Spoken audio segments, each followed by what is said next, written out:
và yêu thương chúng ta bằng tình yêu không thay đổi.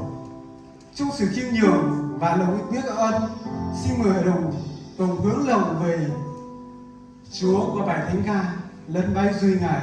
Ước ao rằng lời hát sẽ trở thành lời ngợi khen chân thành dâng lên Đức Chúa Trời cao cả đấng đáng được tôn quý muôn đời. Xin kính mời hội đồng chúng ta cùng ca ngợi Chúa.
Có giờ thủ văn xứ, có giờ cho tôi đến làm biết tàn trò thủ văn xứ.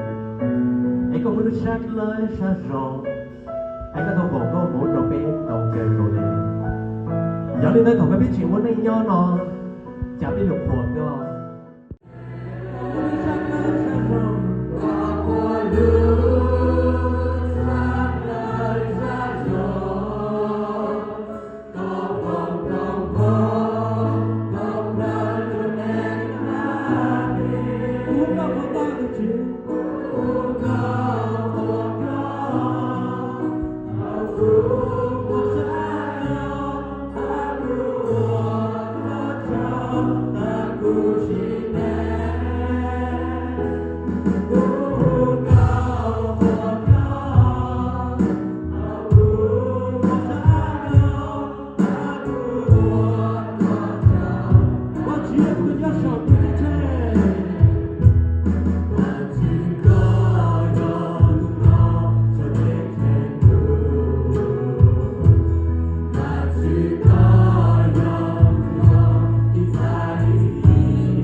Thank you.